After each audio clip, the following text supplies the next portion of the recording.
રોજ સવારે અને સાંજે સંધ્યા સમયે દેવી કવચનો પાઠ કરો અથવા સાંભળો. દેવી કવચ સાંભળતા પહેલા કોમેન્ટમાં તમારી કુળદેવીનું નામ જરૂરથી લખવું અને વિડીયોના અંત સુધી જોડાયેલા રહેવું અને પૂરેપૂરો દેવી કવચનો પાઠ સાંભળવો. હવે આપણે દેવી કવચનો પાઠ શરૂ કરીશું. ઓમ ચંડિકા દેવીને નમસ્કાર. માર્કંડેયજીએ કહ્યું, હે પિતામહ, જે આ સંસારમાં પરમ ગોપનીય અને મનુષ્યનું બધી રીતે રક્ષણ કરનારું છે અને જેને તમે અત્યાર સુધી બીજા કોઈ સામે પ્રગટ ન કર્યું હોય એવું કોઈ સાધન મને કહી બતાવો. બ્રહ્માજી બોલ્યા, હે બ્રાહ્મણ, એવું સાધન તો એકમાત્ર દેવીનું કવચ જ છે, જે ગોપનીય કરતાં પણ પરમ ગોપનીય, પવિત્ર તથા બધા પ્રાણીઓ ઉપર ઉપકાર કરનારું છે. હે મહામુનિ, તે તમે ધ્યાનથી સાંભળો. દેવીની 9 મૂર્તિઓ છે. તેમને નવદુર્ગા કહે છે. તેમના અલગ અલગ નામો બતાવવામાં આવે છે. પહેલું નામ શૈલપુત્રી છે, બીજું નામ બ્રહ્મચારિણી છે, ત્રીજું ચંદ્રઘંટાના નામે પ્રસિદ્ધ છે, ચોથી મૂર્તિને કુષ્માંડા કહે છે, પાંચમી દુર્ગાનું નામ સ્કંદ માતા છે, છઠ્ઠી દુર્ગાનું નામ કાત્યાયની છે, સાતમું સ્વરૂપ એટલે કાલરાત્રિ, આઠમું સ્વરૂપ એટલે મહાગૌરી અને નવમી દુર્ગા એટલે સિદ્ધિદાત્રી. આ બધા નામ વેદ ભગવાન દ્વારા કહેવાયા છે. જ્યારે કોઈ મનુષ્ય અગ્નિથી સળગી રહ્યો હોય, યુદ્ધ ભૂમિમાં શત્રુઓથી ઘેરાઈ ગયો હોય, કોઈ સંકટમાં ફસાઈ ગયો હોય તથા કોઈ ભયથી ડરી ગયો હોય અને જો મા દુર્ગાનું શરણ લીધું હોય તેનું ક્યારેય કોઈ અમંગળ થતું નથી. યુદ્ધના સમયે મુશ્કેલી હોવા છતાં પણ તેને કોઈ વિપત્તિ ઉદ્ભવતી નથી. તેને શોક, દુઃખ અને ભય પ્રાપ્ત થતા નથી. જેમણે દેવીનું ભક્તિપૂર્વક સ્મરણ કર્યું છે તેમનો અભ્યુદય નક્કી છે. હે દેવી, જેઓ તમારું ચિંતન કરે છે તેમનું તમે ચોક્કસ કલ્યાણ કરો છો, તેમનું તમે ચોક્કસ રક્ષણ કરો છો. ચામુંડા દેવી પ્રેત ઉપર આરૂઢ થયેલા હોય છે અને વારાહી દેવી પાડા પર સવારી કરે છે.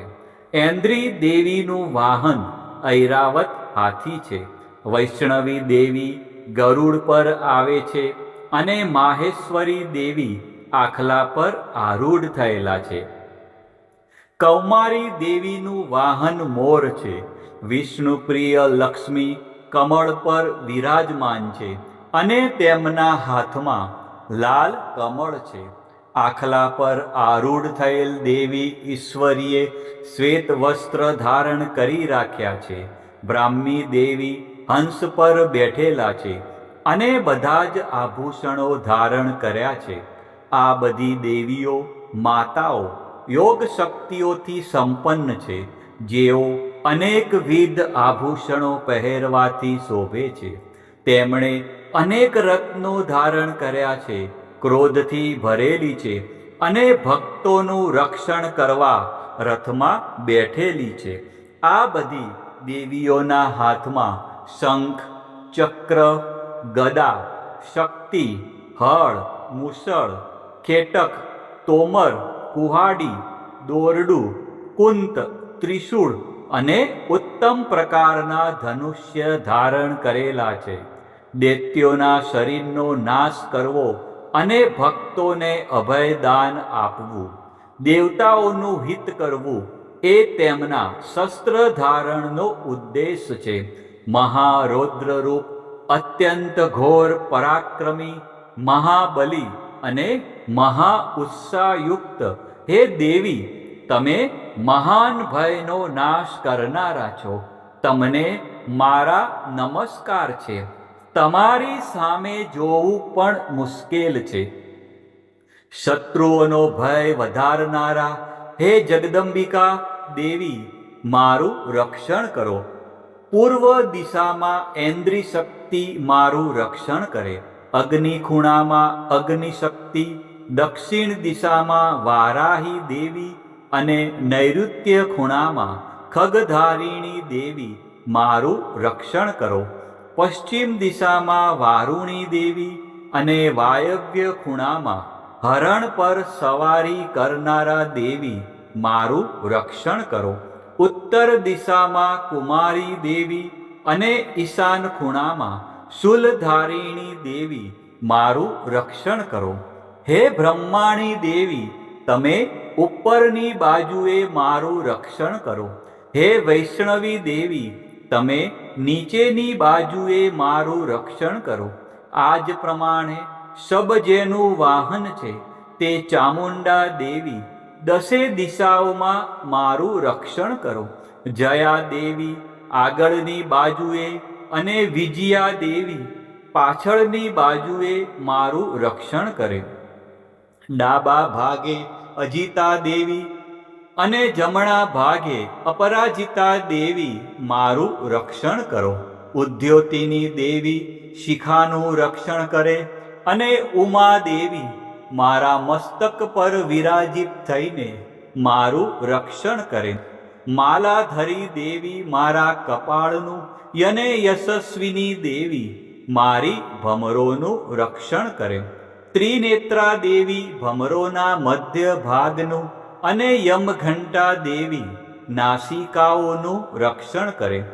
શંખીની દેવી બંને આંખોના મધ્ય ભાગનું રક્ષણ કરે અને દ્વારવાસીની દેવી કાનોનું રક્ષણ કરે.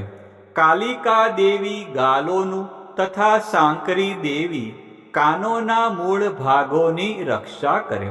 સુગંધા દેવી નાસિકાઓની અને ચર્ચિકા દેવી ઉપરના હોઠનું રક્ષણ કરે. અમૃતકલા દેવી નીચેના હોઠનું અને સરસ્વતી દેવી જીભનું રક્ષણ કરે. કૌમારી દેવી મારા દાંતનું અને ચંડિકા દેવી કંઠ ભાગનું રક્ષણ કરે. ચિત્રઘંટા દેવી ગળાની ઘંટિકાનું અને મહામાયા દેવી તાળવાનું રક્ષણ કરે. કામાક્ષી દેવી દાઢીનું અને સર્વમંગલા દેવી મારી વાણીનું રક્ષણ કરે. નીલગ્રીવા દેવી કંઠના બહારના ભાગનું અને અન્ન નલિકાનું કૌબેરી દેવી રક્ષણ કરે. ખગીની દેવી બંને ખભાઓનું અને વ્રજધારિણી દેવી મારા બંને બાહુઓનું રક્ષણ કરે. દંડિની દેવી બંને હાથોનું અને અંબિકા દેવી આંગળીઓનું રક્ષણ કરે. સુલેશ્વરી દેવી નખોનું રક્ષણ કરે અને કુલેશ્વરી દેવી કુખ અને પેટનું રક્ષણ કરે. મહાદેવી બંને સ્તનોનું અને શોક વિનાશીની દેવી મારા મનનું રક્ષણ કરે. લલિતા દેવી મારા હૃદયનું અને શૂલધારિણી દેવી ઉદરનું રક્ષણ કરે. કામિની દેવી નાભીનું અને ગુહેશ્વરી દેવી ગુહ ભાગનું રક્ષણ કરે. પૂતના દેવી અને કામિકા દેવી લિંગનું અને પાડાને વાહન બનાવનાર દેવી ગુદાનું રક્ષણ કરે. ભગવતી દેવી કટી પ્રદેશનું અને ઘૂંટણોની રક્ષા વિંધ્યવાસીની દેવી કરે. સર્વ કામનાઓ પૂરી કરનારા દેવી જંઘાઓનું રક્ષણ કરે. નારસિંહી દેવી પિંડીઓનું રક્ષણ કરે. તૈજસી દેવી બંને પગોના પૃષ્ઠ ભાગનું રક્ષણ કરે. શ્રીદેવી પગોની આંગળીઓનું રક્ષણ કરે અને તલવાસીની દેવી પગના તળિયાનું રક્ષણ કરે. પોતાની વિકરાળ દાઢોથી ભયંકર દેખાતા કરાલી દેવી નખોનું રક્ષણ કરે અને ઉદ્ધવ કેશીની દેવી વાળનું રક્ષણ કરે. કૌબેરી દેવી રૂવાંટીના છિદ્રોનું રક્ષણ કરે અને વાઘેશ્વરી દેવી ત્વચાનું રક્ષણ કરે. પાર્વતી દેવી રક્ત, મજ્જા, વસા, માંસ, હાડકાં અને મેદનું રક્ષણ કરે. કાલરાત્રિ દેવી આંતરડાઓનું રક્ષણ કરે અને મુકુટેશ્વરી દેવી પિત્તનું રક્ષણ કરે. પદ્માવતી દેવી કમળ કોષોના મૂળ આધારનું રક્ષણ કરે અને ચૂડામણી દેવી કફનું રક્ષણ કરે. જ્વાળામુખી દેવી નખોના તેજનું રક્ષણ કરે અને અભેગા દેવી સમસ્ત સાંધાઓનું રક્ષણ કરે. હે બ્રહ્માણી દેવી, તમે મારા વીર્યનું રક્ષણ કરો. હે છત્રેશ્વરી દેવી, તમે મારી છાયાનું રક્ષણ કરો. હે ધર્મધારિણી દેવી, તમે મારા અહંકાર, મન અને બુદ્ધિનું રક્ષણ કરો. હે વ્રજ ધારણ કરનારા દેવી, મારા પ્રાણ, અપાન, વ્યાન, ઉદાન અને સમાનનું સંરક્ષણ કરો. કલ્યાણથી શોભતા હે દેવી, મારા પ્રાણનું રક્ષણ કરો. યોગીની દેવી રસ, રૂપ, ગંધ, શબ્દ અને સ્પર્શનું અને હે નારાયણી દેવી, તમે મારા સત્વ, રજ અને તમો ગુણનું રક્ષણ કરો. વારાહી દેવી આયુષ્યનું રક્ષણ કરે. વૈષ્ણવી દેવી ધર્મનું રક્ષણ કરે અને ચક્ર ધારણ કરનારા દેવી યશ અને કીર્તિ, લક્ષ્મી અને ધનનું તેમજ વિદ્યાનું રક્ષણ કરે. હે ઇન્દ્રાણી દેવી, તમે ગોત્રનું રક્ષણ કરો. હે ભૈરવી દેવી, તમે મારી પત્નીનું રક્ષણ કરો. હે ચંડિકા દેવી, તમે મારા પશુઓનું રક્ષણ કરો. હે મહાલક્ષ્મી દેવી, તમે મારા પુત્રોનું, સંતાનોનું રક્ષણ કરો. હે સુપથા દેવી, તમે મારા પથનું અને ક્ષેમકરી દેવી, મારા માર્ગનું રક્ષણ કરો. હે મહાલક્ષ્મી દેવી, રાજદ્વારી કાર્યોમાં મારું રક્ષણ કરો તથા સર્વ બાજુએ રહેલા વિજયા દેવી, ચારે બાજુ રહીને મારું રક્ષણ કરો. હે દેવી, જે સ્થાન દેવી કવચમાં કહેવાયું નથી અને તેથી રક્ષણ વિનાનું છે, તે બધા સ્થાનો તમારા વડે સુરક્ષિત થાય, કારણ કે તમે વિજયશાલિની અને પાપનાશીની છો. જો મનુષ્ય પોતાના શરીરનું ભલું ઈચ્છતો હોય તો તેણે દેવી કવચનો પાઠ કર્યા વિના એક ડગલું પણ ભરવું નહીં. દેવી કવચનો પાઠ કરીને જ યાત્રા કરવી. દેવી કવચના પાઠથી બધી બાજુથી સુરક્ષિત થયેલો મનુષ્ય જ્યાં જ્યાં જાય છે ત્યાં ત્યાં તેને ધન લાભ થાય છે તથા સઘળી કામનાઓ પર વિજય પ્રાપ્ત થાય છે. તે જે અભિષ્ટ વસ્તુનું ચિંતન કરે છે તેને તે અચૂકપણે પ્રાપ્ત કરી લે છે. તે મનુષ્ય આ પૃથ્વી ઉપર અતુલ ઐશ્વર્યને પામે છે. દેવી કવચથી રક્ષાયેલો મનુષ્ય નિર્ભય થઈ જાય છે. યુદ્ધમાં તેમનો પરાજય થતો નથી તથા તે ત્રણેય લોકમાં પૂજનીય બને છે. આ દેવી કવચ દેવતાઓને પણ દુર્લભ છે. જે આ દેવી કવચનો દરરોજ સવારે, બપોરે અને સાંજે સંધ્યા સમયે શ્રદ્ધાપૂર્વક પાઠ કરે છે તેની દૈવી કલા પ્રાપ્ત થાય છે તથા તે ત્રણેય લોકમાં પરાજિત થતો નથી. એટલું જ નહીં, તે અપમૃત્યુથી રહિત થઈને 100 કરતાં પણ વધુ વર્ષ જીવે છે. દેવી કવચ ધારણ કરનારા મનુષ્યની રાજા તરફથી સન્માન અને વૃદ્ધિ થાય છે. આ દેવી કવચ મનુષ્યના તેજની વૃદ્ધિ કરનારું અને ઉત્તમ છે. આ દેવી કવચનો પાઠ કરનારો મનુષ્ય પોતાની કીર્તિથી શોભા પામીને પૃથ્વી ઉપર પોતાના સુયશ સાથે સાથે વૃદ્ધિ પામે છે. જે પહેલા દેવી કવચ કરીને સપ્તસતી ચંડી પાઠ કરે છે, તેની જ્યાં સુધી વન પર્વત હોય ત્યાં સુધી તે આનંદથી યુક્ત આ પૃથ્વી ઉપર રહે છે. તેના પુત્રો, પૌત્રો અને સંતાન પરંપરા બનેલી રહે છે. પછી દેહાંત થતા તે મનુષ્ય મહામાયાની કૃપાથી નિત્ય પરમપદને પામે છે.